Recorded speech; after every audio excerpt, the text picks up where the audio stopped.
As the Mongols swept across Asia, mighty empires and kingdoms like the Song Dynasty and Dali Kingdom either crumbled or surrendered under their relentless military force. Asian nations fought valiantly, employing massive armies, fortified defenses, and strategic ingenuity.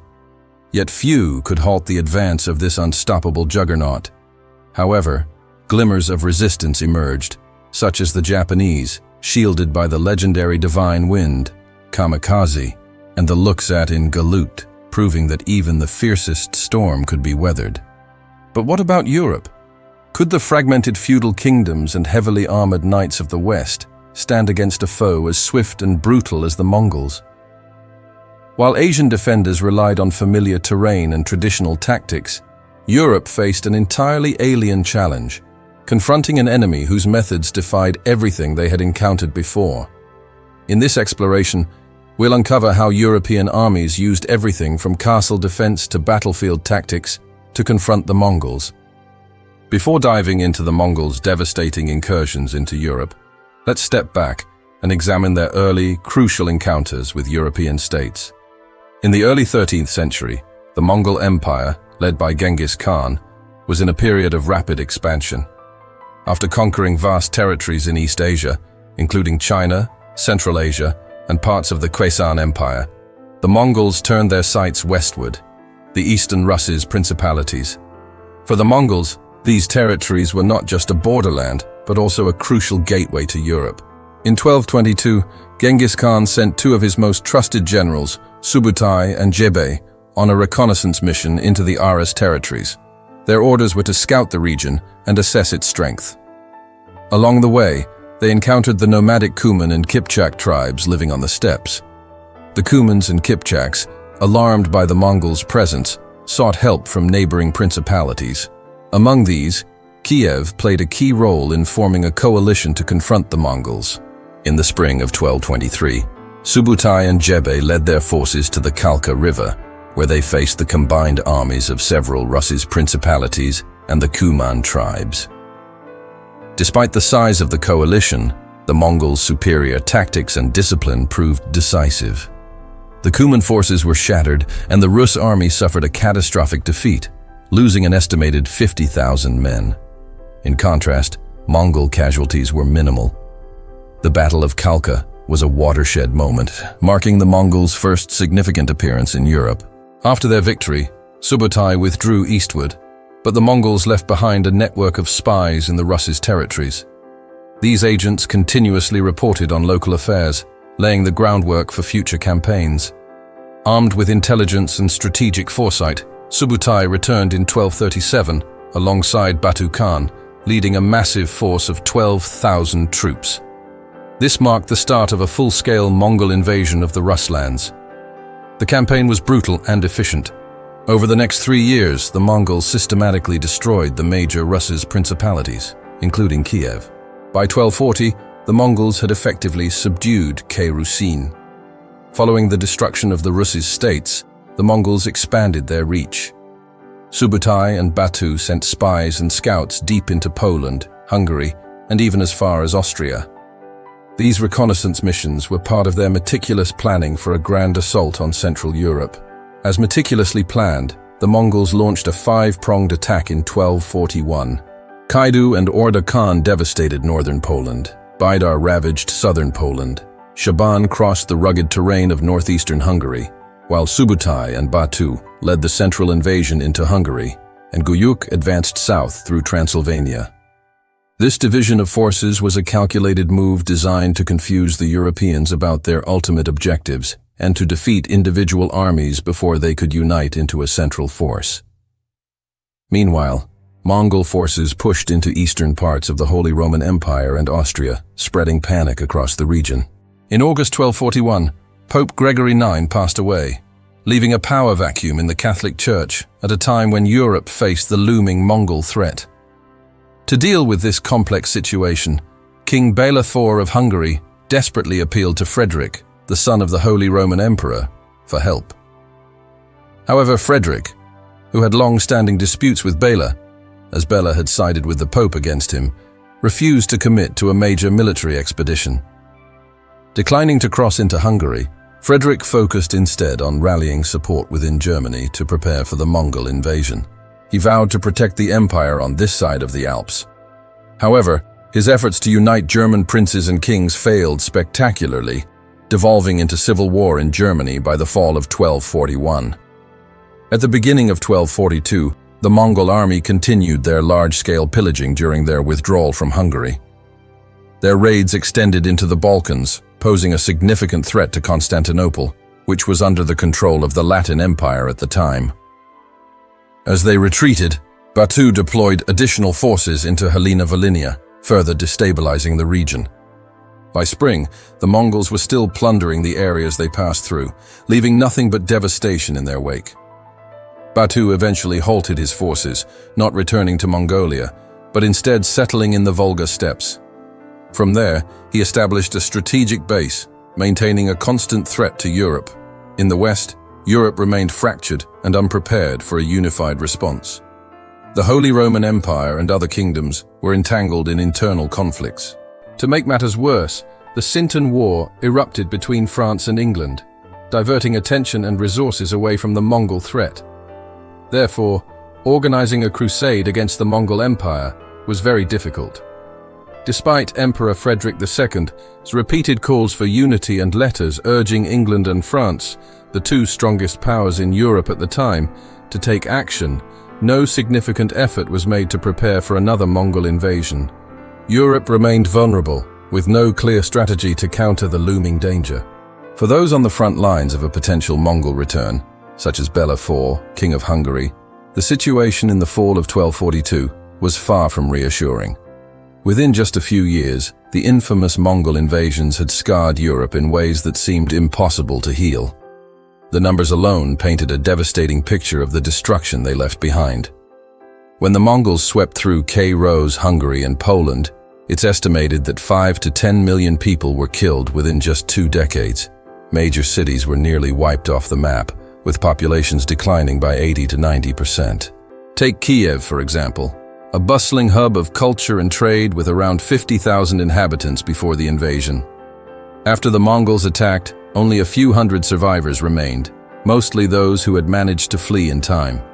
In Poland, the destruction was just as catastrophic. The Mongols razed over 70% of major settlements, including cities like Krakow and Sandomir. Poland's population dropped by 30 to 40%, and many areas were abandoned for decades. The regions touched by the Mongol horde often became dead zones, unable to recover even after the fighting stopped. The toll on Eastern Europe's land was staggering. An estimated 30 to 50% of arable land was either destroyed or rendered unusable due to the invasions.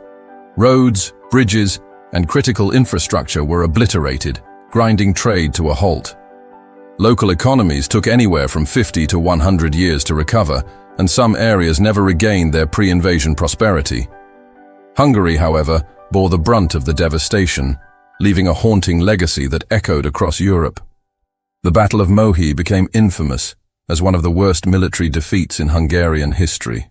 Around 50% of Hungary's population at the time, approximately 1 million people, were killed or enslaved. Rural areas were particularly hard hit, with 40 to 50% of villages completely burned to the ground. Agricultural production came to a standstill for years, triggering widespread famine and a prolonged economic crisis. The destruction extended beyond mere numbers. The Mongols didn't just decimate armies, they dismantled entire societies. The psychological scars left behind were immense, as survivors faced not only physical ruin but the constant fear of another invasion. And that's exactly why King Bela IV returned to Hungary and immediately set out to rebuild his kingdom. He was convinced that the Mongols wouldn't simply withdraw and spare Europe. His suspicions were reinforced throughout his reign, as he frequently received threatening letters from the Mongols demanding his submission. The first step Bela took to prepare for future Mongol invasions was to build more fortified stone castles. He had noticed that during the Mongol rampage, while much of Europe lay in ruins, the 5 stone castles east of the Danube had miraculously survived the invasion. Meanwhile, wooden and earthen fortresses had been easily destroyed by the Mongol siege weapons. At that time, Hungary only had about 10 stone castles, most of them near the Austrian border, where much of Hungary's population had been forced to flee.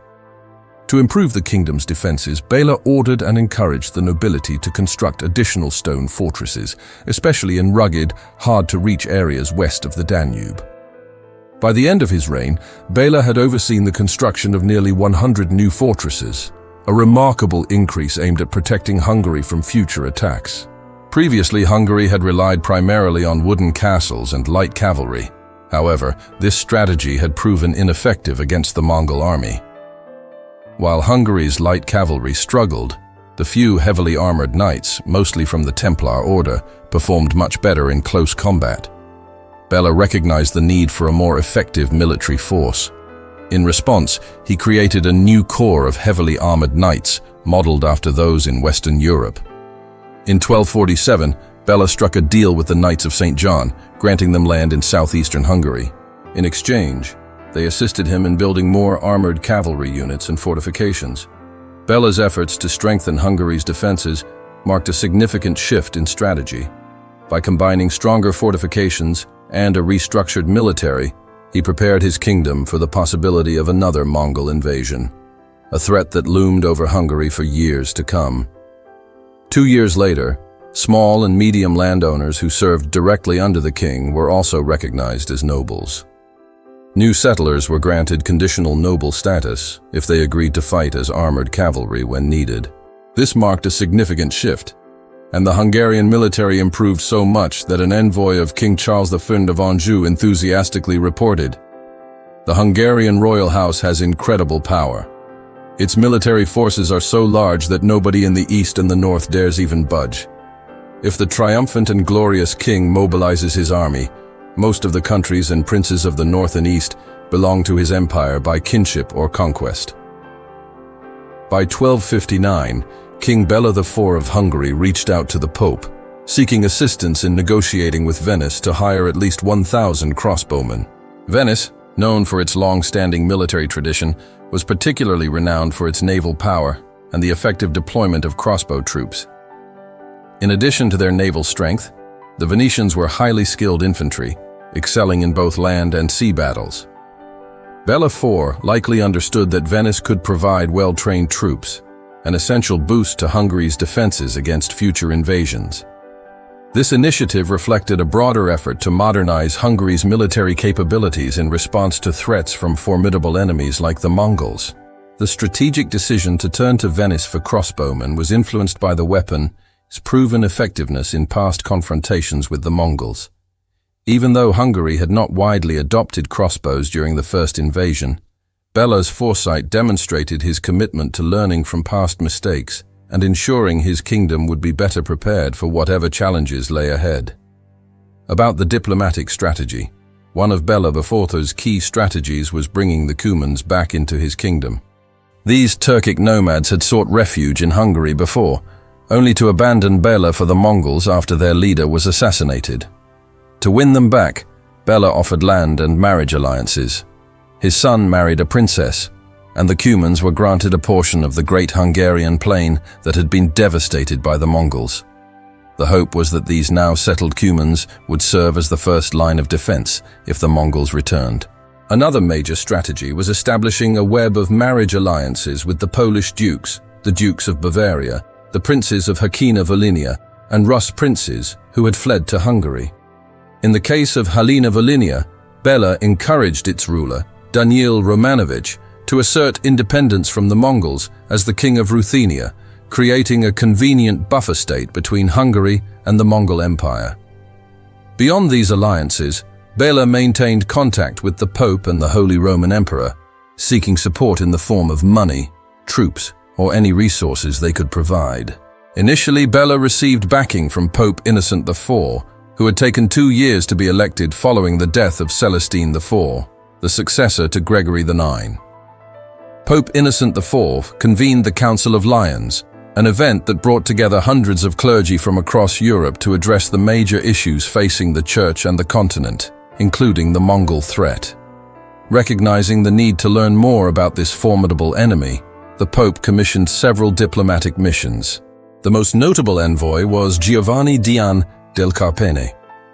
At the age of 65, Carpini embarked on a grueling journey to Karakorum, the Mongol Empire's capital, and returned with letters from the Great Khan addressed to the Pope and European monarchs, demanding their submission to Mongol rule. Carpini's mission was remarkable not only for the sheer distance and dangers he faced, but also for the wealth of information he gathered throughout his travels. He meticulously observed, took notes, and interviewed anyone who could provide insights, particularly European prisoners who had survived Mongol invasions and knew their strategies well. Thanks to his efforts, Carpini compiled a detailed book that offered specific guidelines on how to counter the Mongol army. Most of Carpini's recommendations involved imitating the Mongol military. For instance, scouts needed to be on constant alert day and night, while the army itself should be organized using the Turkic-Mongol decimal structure for easier command. Troops had to advance or retreat together, strictly following orders and avoiding splitting into small groups that could be destroyed individually. Additionally, the army needed to operate under unified leadership, as no single force or fragmented group could stand against the Mongols. Carpini also introduced a critical strategy, exploiting the divisions between the Mongols and the peoples they ruled. He believed that if these oppressed populations were liberated, they could become powerful allies against the Mongol Empire.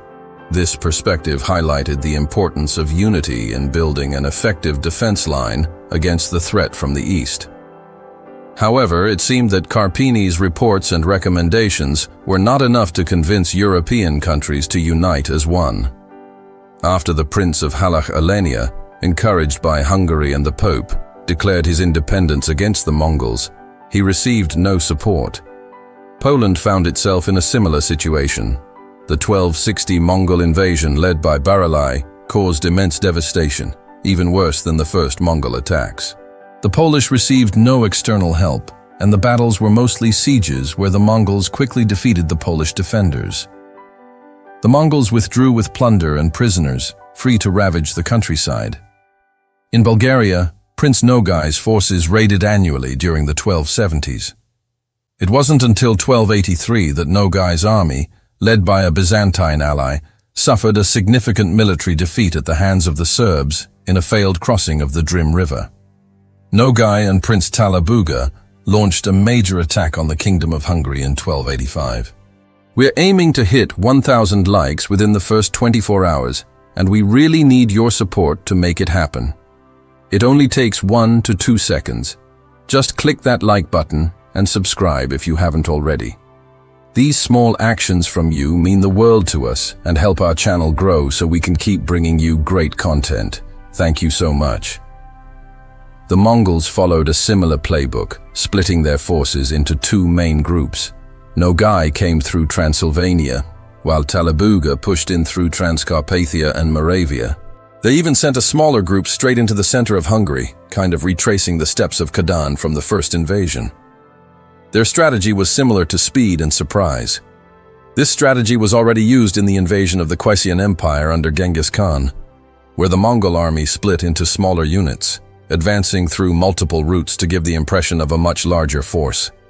This division allowed them to overwhelm the Khwarezmians, who couldn't predict where the next attack would strike, leading to their downfall. Similarly, in their campaigns against the Song Dynasty, the Mongols relied on rivers as fast transport routes, moving quickly to catch the Song forces off guard. They also utilized a comprehensive intelligence network, gathering crucial information about enemy weaknesses. This allowed the Mongols to strike decisively and with precision, ensuring their dominance across southern China. And now, they invaded in winter, hoping to catch the Hungarians totally off guard. By moving so fast, they wanted to prevent King Ladislaus from pulling together a large enough army to face them in one big decisive battle. The Mongols were all about picking apart their enemies bit by bit. This time around, the Mongols had fewer distractions, no civil wars in their empire or big battles elsewhere, so Nogai was able to bring a massive army to the party. It was likely between 30,000 and 50,000 strong.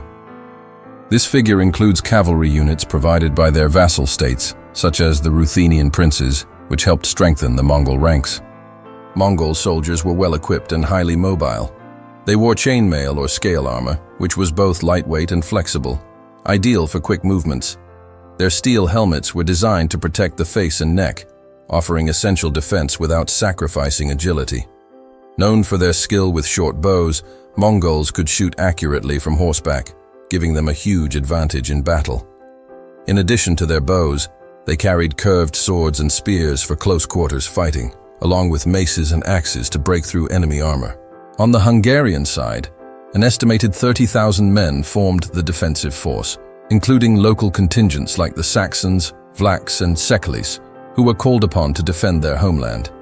United in their resistance, these local troops played a crucial role in holding off the Mongol advance.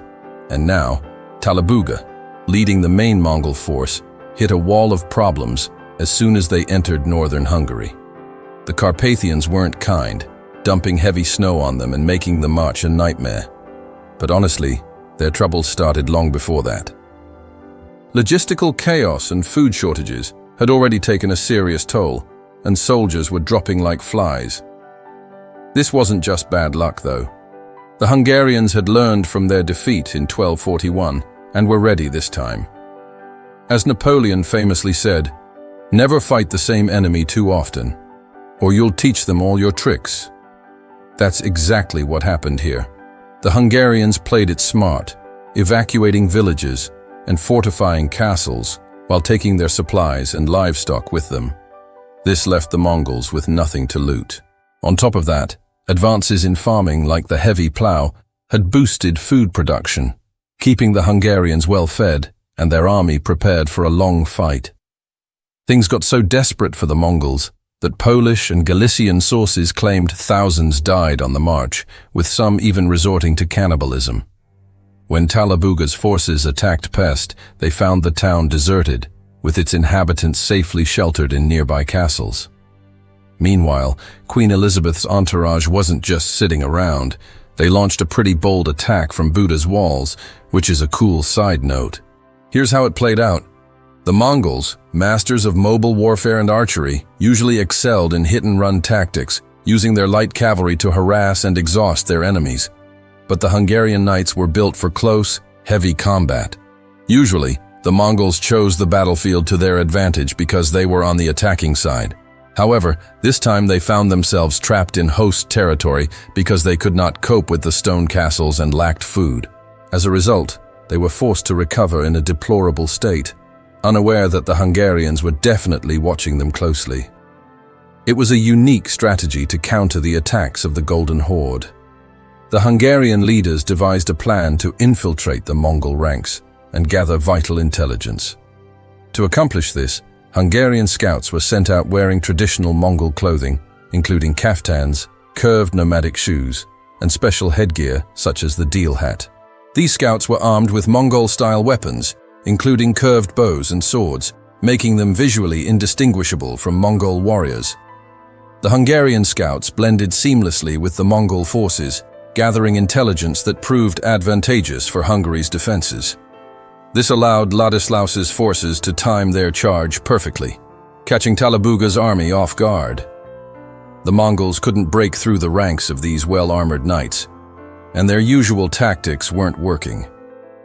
This situation was similar to what occurred in the 10th century, when the nomadic Hungarian tribes raided Western Europe for a while, but were finally defeated at Augsburg in 955. As the Hungarians were returning to their lands laden with booty, Otto the Great chose a place to attack that did not allow the Hungarians enough room to maneuver, causing them to be quickly defeated. In this case, the Mongols were also soundly defeated. Talabuga, realizing his campaign was going downhill fast, ordered a retreat. But things went from bad to worse when his army, retreating through the Carpathians, got ambushed by the Sekeles. These guys hit the Mongols hard with their own signature move, swift, light cavalry strikes, just like the Mongols had done to so many of their enemies before. The ambush was brutal, wiping out most of Talabuga's forces. By the time he stumbled back into Mongol territory, the story goes that he returned with nothing but his wife and a single horse. Okay. That might be a bit of an exaggeration, but it shows just how disastrous the retreat was. Meanwhile, Nogai Khan, another Mongol leader, was busy pillaging in Transylvania. He stuck around until spring 1286, wreaking havoc on towns like Rinbraf and Bystritza. But just like Talabuga, he hit a brick wall when it came to Hungary's fortified castles. The Mongols didn't have the right siege equipment, and the Hungarian defenses were rock solid. King Ladislaus IV wasn't about to let Nogai run wild, though. He rallied his forces to take him on, but by the time Ladislaus got there, the local Hungarian troops, mostly Saxons, Vlachs, and Shekalis under Roland Borsa, had already done most of the work. They crushed Nogai's army, leaving only stragglers for Ladislaus to mop up. By the end of it all, both Talabuga and Nogai were sent packing, and that was it for the Mongols in Hungary. The second invasion ended in complete failure, leaving the Mongols licking their wounds in Hungary stronger than ever. After Talabuga and Nogai were forced to retreat from Hungary, it seemed for a brief moment that the Mongol threat in Central Europe had been successfully contained. However, appearances were deceiving. The Mongols, ever persistent, were not ready to abandon their ambitions in the region. In 1287, Nogai and Talabuga shifted their focus to Poland, launching a third invasion. This campaign, however, proved less successful than their earlier endeavors. While Mongol forces succeeded in pillaging the countryside, their attempts to capture Poland's fortified cities were met with stiff resistance. The city walls held firm, and the Mongols were unable to penetrate these urban strongholds.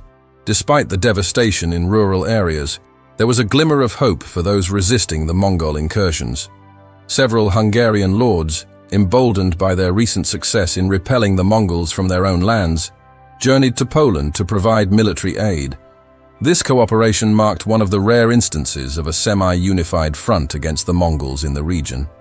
Hungary and Poland, sharing the burden of defense, stood together against the looming threat of Mongol dominance. This invasion marked the last significant Mongol attempt to expand westward into Europe. Although the Golden Horde continued to conduct raids into European territories well into the 14th century, these were on a far smaller scale and lacked the strategic weight of their earlier campaigns. By the mid-13th century, the Mongols' grip on Central and Eastern Europe had begun to falter. Internal conflicts, coupled with external pressures, weakened their control. European powers, sensing an opportunity, began to push back. The Kingdom of Georgia, under the leadership of King George V the Brilliant, reclaimed its sovereignty, restoring Georgian dominance over its lands. In a bold move, they even seized the Empire of Trebizond from Mongol hands. Meanwhile, the Grand Duchy of Lithuania exploited the Golden Horde's internal strife to expand its territory. Lithuania's forces triumphed at the Battle of Blue Waters, securing lands like the Duchy of Kiev and pushing as far as the Dnieper River. However, their advance was eventually halted after their defeat at the Battle of the Vorskla River. The Grand Duchy of Moscow also began to assert itself, reclaiming many of the Rus territories under Mongol control. This reclamation laid the foundation for the emergence of the Tsardom of Russia, a new power that would rise from the remnants of Mongol domination. Hungary too took the initiative. In 1345, Hungarian forces invaded Mongol-held territories, capturing the lands that would later be known as Moldavia. At this time, even Western European powers began encountering the Mongols in the territories they had once conquered. A striking example was the siege of Kaffa in Crimea. Mongol forces under Janibeg laid siege to the city, but their efforts were thwarted when a Genoese relief force arrived. The Genoese inflicted a crushing defeat on the Mongols, killing 15,000 of their troops and destroying their siege equipment. In the following year, the Genoese blockaded Mongol ports in the region, forcing Janibeg to negotiate. By 1347, the Genoese had successfully re-established their colony in Tana on the Sea of Azov. The death of Ogedei Khan marked the beginning of a tumultuous period for the Golden Horde. The devastation of the Black Death swept through the region, compounded by ecological disasters and economic hardships. These challenges, coupled with successive civil wars, plunged the horde into chaos from 1360 to 1380. Although Toktamish Khan temporarily stabilized the situation, his efforts were undone by the arrival of a formidable adversary, Tamerlane the Great Emir. Tamerlane's invasion wreaked havoc on the already fragile Golden Horde. further destabilizing its power.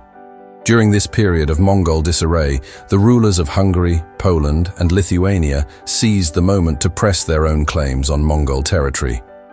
Lithuanian forces in particular captured Kiev and advanced all the way to the Black Sea, marking a significant shift in the balance of power in Eastern Europe. Finally, the story of Europe's struggle against the Mongols is a reminder of how opportunities and fragmented efforts can shape the course of history. The series on Mongol invasions in Europe is going to be released soon. Thank you so much for watching till the end. If you enjoyed this video, don't forget to like, share, and subscribe. It really helps us create more amazing content for you. Let's aim for 1,000 likes in the first 24 hours. Every single like counts.